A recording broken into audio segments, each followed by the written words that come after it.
chips and power, how TSMC's global dominance became the US-China conflict. Now, I'll tell you the story of how an island became the world's most valuable weapon. There's a company that, if its production stopped, all the iPhones, Teslas, F-35 fighter jets, and AI servers in the world would cease to function. This company is TSMC, and its existence has brought two superpowers face to face. November 2024, a Canadian research firm disassembled Huawei's AI processor. What they found caused alarm bells to ring in Washington. TSMC made chips.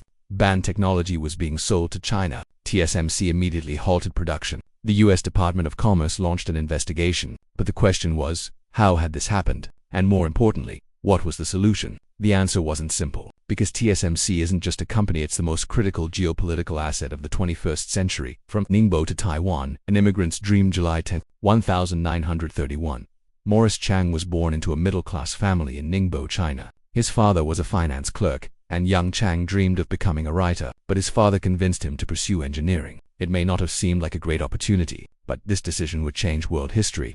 When the Sino-Japanese War broke out in 1937, the Chang family fled to Hong Kong. On the day Japan attacked Pearl Harbor in 1941, it also invaded Hong Kong. The Chang family crossed battle lines to reach China's free zone. Chongqing. War, migration, poverty. Morris Chang spent his childhood in chaos in 1949. At age 18, he went to America. He started at Harvard, then studied engineering at MIT. He earned his doctorate from Stanford in 1964. His first job was at Sylvania Electric. Then he moved to Texas Instruments. He worked at T for 25 years. He rose, succeeded, but never reached the top. In 1983, he became president of General Instrument, but he failed there too. He had to leave in 1984. Then he was appointed president of Taiwan's Industrial Technology Research Institute. He was 53 at the time. He had been fired from 3 jobs in a row. He was thinking about the Peter Principle, perhaps. He had reached the peak of his competence, but fate would give him one last chance. 1987. The idea nobody believed in while working at IT. Chang proposed a crazy idea, building a factory that manufactures chips for others. No design, no brand, just manufacturing, a pure foundry model. This seemed absurd at the time, because every successful chip company was vertically integrated. They both designed and manufactured. Intel, Texas Instruments, Motorola, they all did. Chang's idea was completely contrary to this model. Intel and Texas Instruments rejected Chang. They thought the idea was ridiculous. But Chang didn't give up. He went to the Dutch company Philips. Philips was considering outsourcing semiconductor production. A deal was made. TSMC was founded in 1987. The Taiwan government took a 48% stake, Philips 27.6%. Chang became both CEO and chairman. They lost money the first year. They lost money again in 1990. But after 1991, they never looked back. Chang believed in something, the rise of fables as chip design companies. At that time, chip designers wanted to leave big companies and start their own businesses. But they couldn't, because building a manufacturing facility required billions of dollars. TSMC solved this problem. Design the chips, we'll handle the manufacturing, they said. And that's exactly what happened. Broadcom, Qualcomm, Nvidia, ATI, Marvell. Today's tech giants were born in TSMC's factories. The Silicon Shield, Taiwan's secret power. By the early 2000s, TSMC was already a global power. Apple, Nvidia, AMD, Qualcomm, all were TSMC customers. The company's market value had exceeded $500 billion. It was in the same league as Walmart.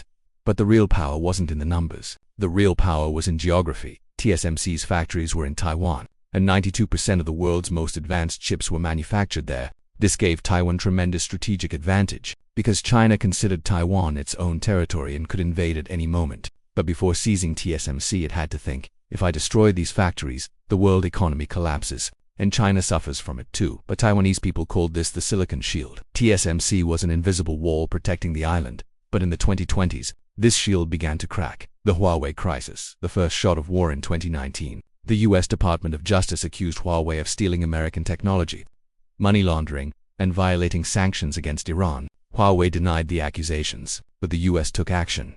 In May 2019, Huawei and its subsidiaries were added to the entity list. This prohibited American companies from selling goods or services to Huawei without a license. The aim was to stop Huawei's 5G equipment production. But this wasn't enough, because Huawei continued to buy chips from TSMC. TSMC was in Taiwan, not the US. In May 2020, the US introduced a new rule, the Foreign Direct Product Rule (FDR). This rule prohibited foreign companies from selling products manufactured with US technology to Huawei, and TSMC used American equipment in its production. TSMC faced a choice: either continue using US equipment and stop selling to Huawei, or sell to Huawei and lose access to US equipment. TSMC chose the US. It cancelled Huawei orders. This wasn't just a business decision. This was taking a geopolitical stance. The chip wars explode. October 2022. The Biden administration implemented the harshest export controls against China. The target was to cut off China's access to the most advanced chips and manufacturing equipment. The rules were clear. 7nm and smaller chips cannot be sold to China. EUV, extreme ultraviolet lithography machines cannot be sold. AI chips cannot be sold. TSMC began implementing the rules. But the problem was, China was one of TSMC's biggest customers, and China was trying every way to circumvent the rules. In November 2024, Canadian firm Tech Insights examined Huawei's Ascend 910B AI processor. They found TSMC M8 chips inside. TSMC had been deceived through company intermediaries. Huawei had established shell companies to manufacture 2 million chips. TSMC immediately halted production. It reported to the US Department of Commerce, but the damage was done. China was finding ways to bypass the ban. In November 2024, the US gave TSMC a new order: stop all advanced chip orders from China. 7nm and smaller designs were now prohibited. TSMC complied. But this was just the beginning. Morris Chang's warning. October 2023. At TSMC's annual sports day, Morris Chang spoke. He was 92, but his mind was still sharp. In the semiconductor sector, there's no more globalization, no free trade. The priority is only national security, he said. This was bad news, because TSMC was a child of globalization. It had customers from all over the world. But now, the world was splitting in two: the American side and the Chinese side. Our competitors may want to use this geopolitical trend to beat us, Chang said. He was especially referring to American giants. Intel and Samsung wanted TSMC's throne. Around the same time, ASML's former CEO Peter Wennink made a similar warning. The new regulations directly favor American equipment manufacturers. China can still get advanced machines, and most of these come from the US. In other words, the US wasn't just trying to stop China. It was also pushing European competitors out of the market. This wasn't just a security matter. This was economic warfare. The Taiwan dilemma: savior or target. Was TSMC's success a blessing or a curse for Taiwan? On one hand, TSMC accounted for 30% of Taiwan's economy. It brought in billions of dollars in revenue. It gave life to the technology ecosystem. It was the most valuable company on the Taiwan Stock Exchange. On the other hand, this success made Taiwan a target. Political scientist Jimin Wu from Academia Sinica said, in the current scenario, TSMC's position is causing China to covet Taiwan more. TSMC is no longer a protective mountain, because the sanctions the US imposed on China were making China desperate, and a desperate China was starting to look at Taiwan. If I seize TSMC, I can break America's technological superiority, it thought. But this wasn't an easy move. TSMC chairman Mark Liu told CNN in a 2022 interview, "Nobody can control TSMC by force. TSMC has real-time connections with suppliers in Europe, Japan, and the US. Any attack would render TSMC factories inoperable because TSMC required constant access to spare parts, gases, chemicals, and software. If China invades, the supply chain is cut.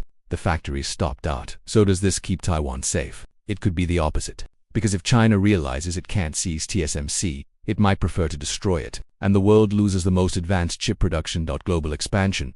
TSMC's new STRATEGY. TSMC developed a strategy to reduce geopolitical risk. Geographic diversification.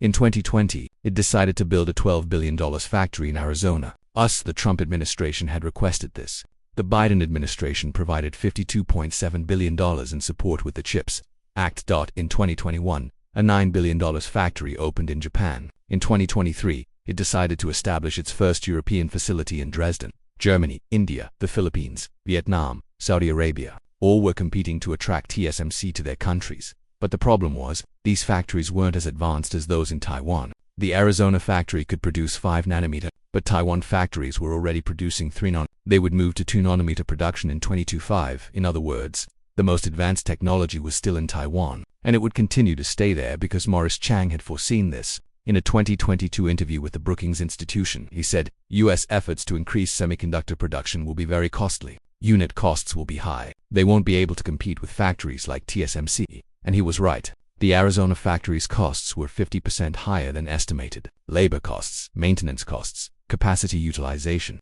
Everything was more expensive than Taiwan. TSMC began using its pricing power. The message to customers was clear. If you want to avoid Taiwan risk, you'll pay more.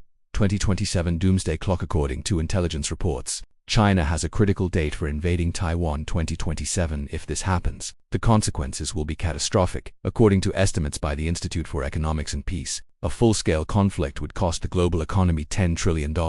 Even just a blockade would cost $2.7 trillion. The Chinese economy would shrink by 7%. Taiwan's economy would shrink by 40%. The global economy would take a 2.8% hit in the first year. And worst of all, the technology sector would be completely paralyzed, because there's no one else to replace TSMC. Samsung and Intel are behind TSMC in 3nm production. Even 5nm isn't fully working. The world is dependent on TSMC, and TSMC is in Taiwan. This is the greatest geopolitical risk of the 21st century. The final question, is there a way out? So what will be the end of this story? There are 3 scenarios. Scenario 1, status quo. China doesn't invade Taiwan. The US continues sanctions. TSMC continues to balance between the two sides. But this is unsustainable, because tensions are rising every day. Scenario 2, blockade. China doesn't invade Taiwan but blockades it. Energy, food and material imports are cut off. TSMC stops production due to lack of raw materials. The world experiences a chip crisis, but Taiwan isn't destroyed. Scenario 3, invasion. China invades Taiwan. TSMC factories are damaged or become inoperable. The global technology sector collapses. The US, Japan, South Korea urgently try to increase their own production. But this takes years. Whichever scenario occurs, one thing is certain. The world cannot afford to be this dependent on a company controlled by one island. The remaining question. Morris Chang is 93 years old. He still smokes his pipe, still sharp, still thinking. Once, he had an idea nobody believed in, a factory that manufactures chips for others. People had laughed at him. What is Taiwan doing? What is Morris Chang doing? They said. But Chang was right. TSMC became one of the world's most valuable companies. Taiwan became the center of the global technology chain, and Chang wrote his name in history. But now, the empire he created has become a battlefield for 2 superpowers. And the real question is, if TSMC falls, what does the world do? Nobody knows the answer. But everyone is worried. Because chips are no longer just technology. Chips mean power. And power means war.